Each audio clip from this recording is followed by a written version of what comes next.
There is a really interesting article. If you look at the Timcast website, you can find it. And apparently after Ye and Fuentes were on Tim's show,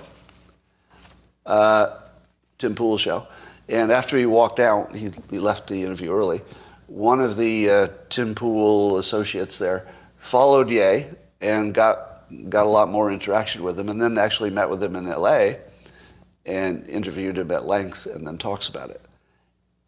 Here's the two things you need to know about it. Number one, it's a really long piece.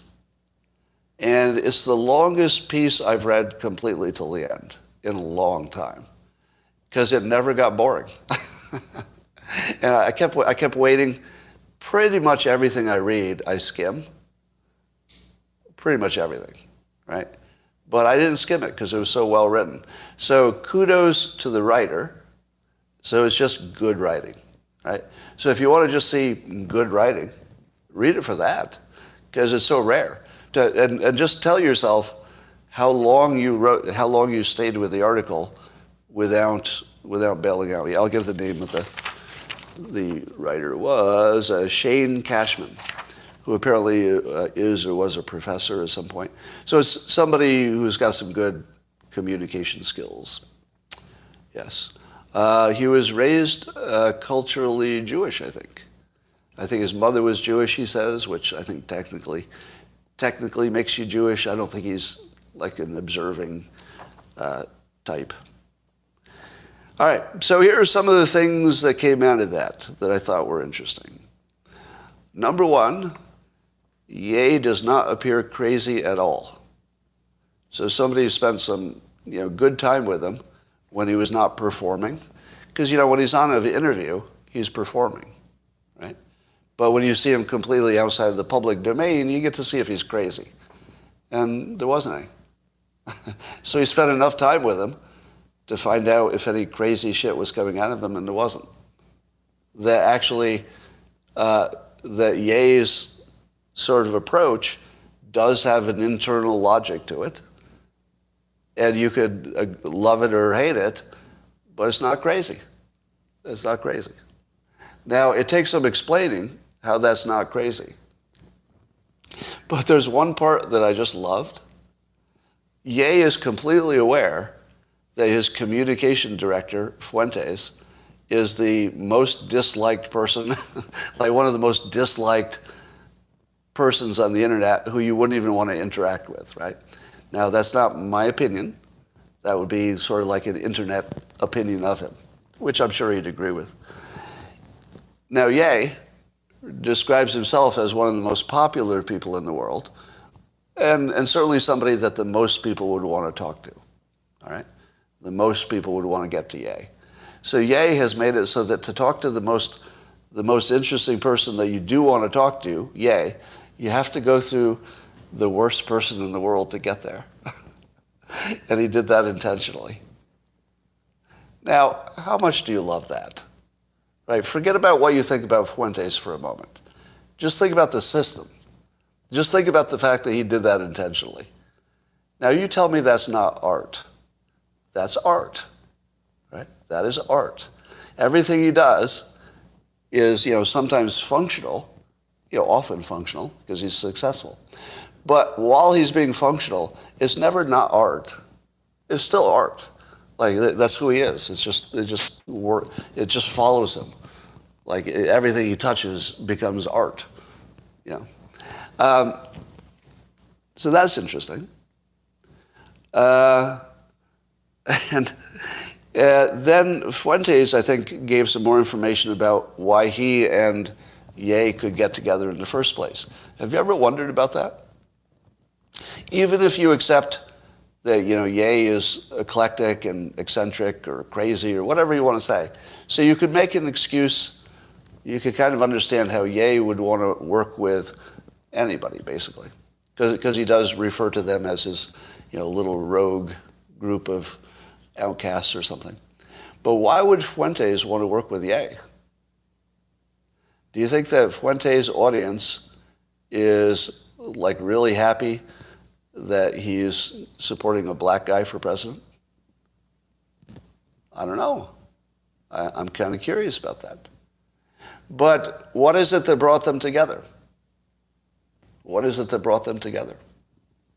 Now, some of you might say, well, famous people, and they both hate Jews, is what you're going to say, right? Somebody's saying that. Maybe. But when they talk about it, they talk about making the country a Christian country. And I think that at least Fuentes said, and maybe Ye believes this, I don't know, that you shouldn't be running for office unless you're a Christian.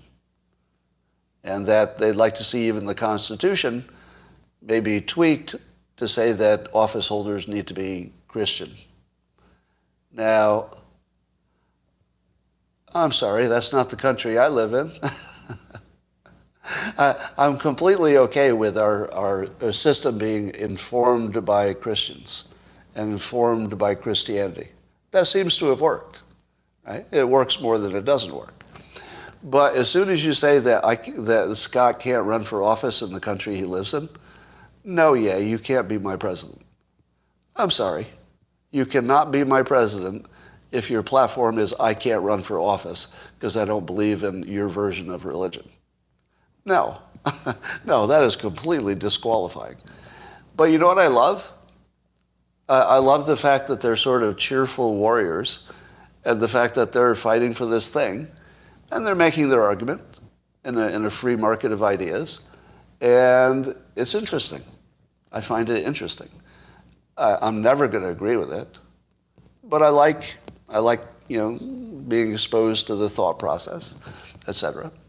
I like taking my mind someplace it wasn't before. I've never really thought about that. Now, I believe also that Ye said during this interview that he thinks the Jews should forgive Hitler. Now, that's something he didn't say in public, but he said it to somebody who was, obviously going to write about it. But the Jews should forgive Hitler.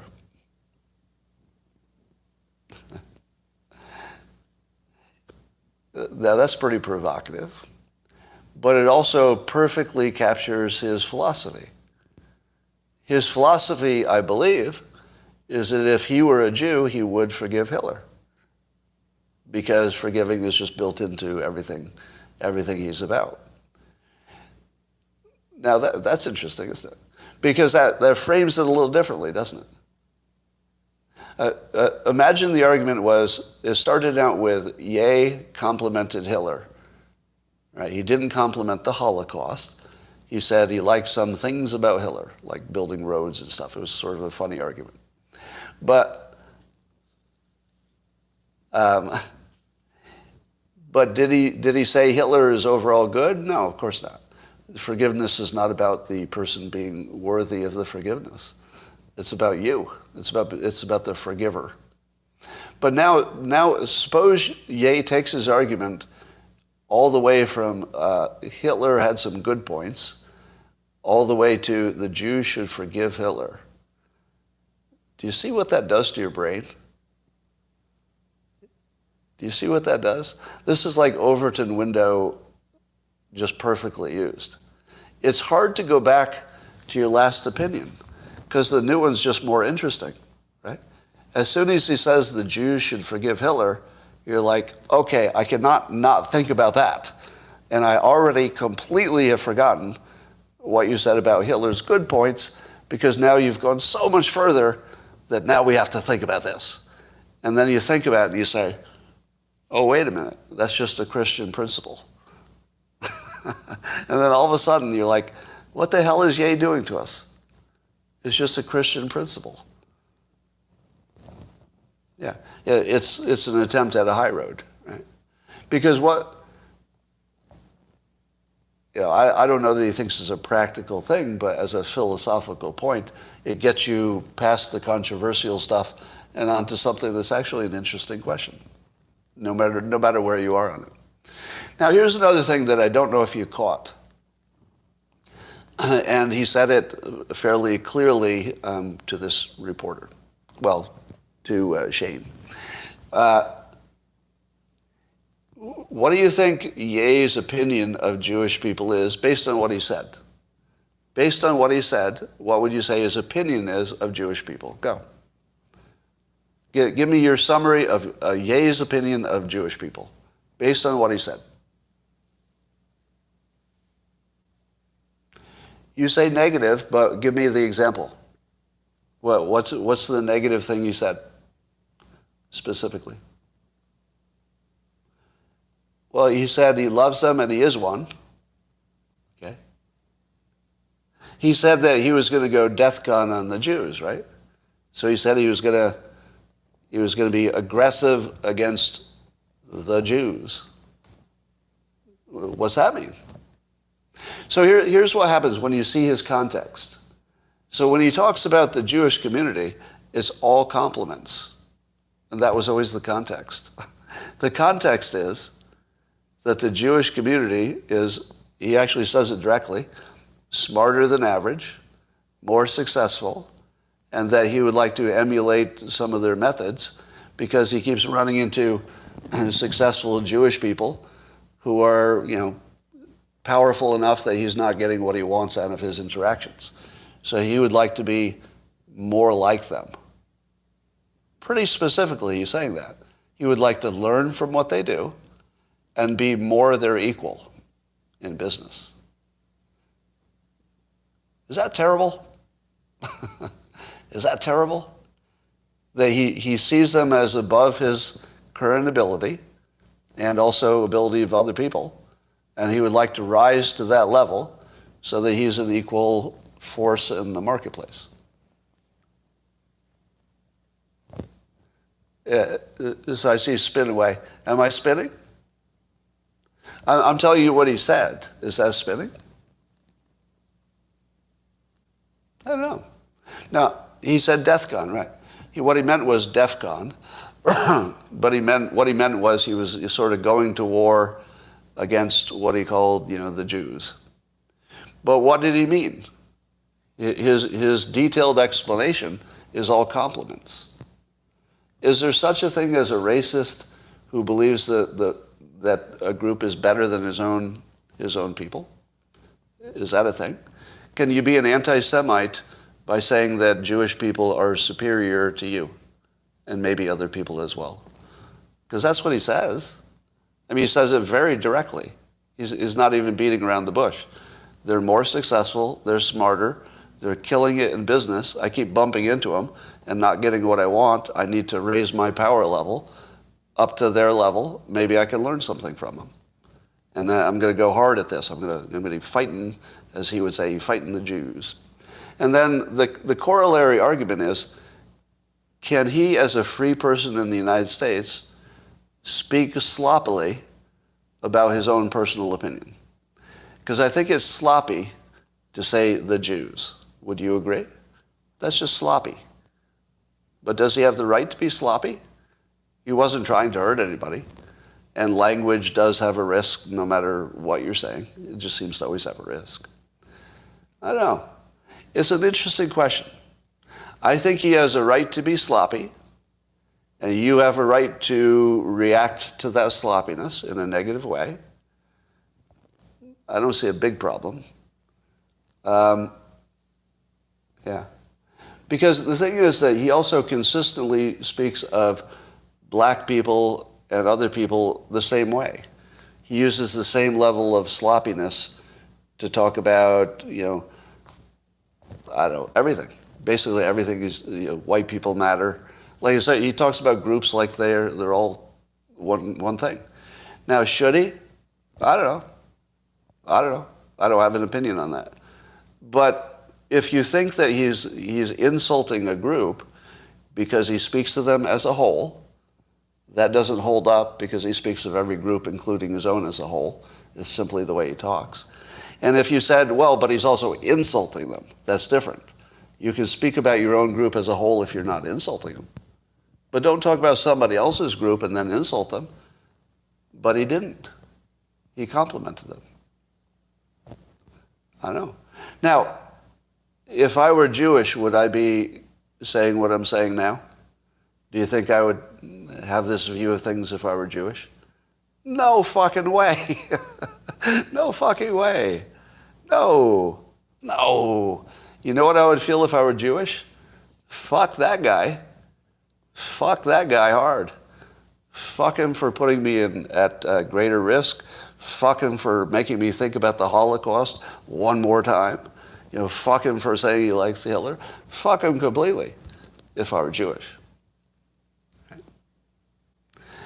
So, but why do I have empathy for, my beloved fellow Jewish citizens? Why do I have so much empathy for how they should feel in that situation? Because I would feel exactly the same way. But why don't we extend that to Ye, who's had a bunch of individuals he's had a hard time with, and he's just sort of generalizing them because he's speaking sloppy. Why don't we understand why he is also in an emotionally irrational situation? Because something that would trigger anybody into an irrational mode happened to him. So the same way I say if I were Jewish, I would be reacting essentially from my emotional defense, protect myself, any movement in the wrong direction has to be stopped immediately. I would act exactly like that. Of course, you would too, right? But if I were Ye, I would also probably be affected the same way he was, right? If I ran into one demographic group that kept being my obstacle, I'd probably have a bad attitude about them. And I allow that people should be able to have that attitude. I don't want to agree with it. I don't always want to see it, right? Maybe you should keep it to yourself. But can we really blame people for having, let's say you've been married 3 times, and you're either male or female, doesn't matter in my example, and all 3 times it was just terrible. You got married 3 times, they're all disasters. You don't think you'd have a bad feeling about either men if you're a woman or women if you're a man? I do, and I would allow you to have that opinion. I would not criticize you for saying all men are fucked or all women are terrible. I would say you earned that. That is exactly what you should be feeling because you've had that experience. I'm not adopting it. I'm not going to be influenced by it, but I allow you to have that opinion. So I allow that the Jews should treat Ye unfairly. And I'm fine with that. Because I would do the same fucking thing. You put me in that situation, and I would not be looking for fairness. I'd be looking to stop that completely. Right? But Ye was allegedly a victim of some business and other personal situations that seemed to present a pattern to him. Nobody, including Ye, thinks that pattern holds to all Jewish people. Would you agree with that? Do you think that Ye would say, oh yes, I do believe that all Jewish people act the same and are the same? Of course not. So the thing that you assume that he's saying, nobody would say. He didn't say it. Nobody says it. Not a single person on earth thinks it. It's a ridiculous way to frame it. So once you realize he's not trying to make anybody like him at the moment, he's insulted everybody. He's called everybody by their category at least once. It looks different. So we'll see if Ye can turn this ship. The Shane, when he wrote about him, still believes that Ye would be a good president. So the individual I was just talking about, who was talking to Ye, believed before and still does that he might be a good president. What do you think? Oh, and by the way, Ye said he would run as a Republican because he doesn't think independent can win.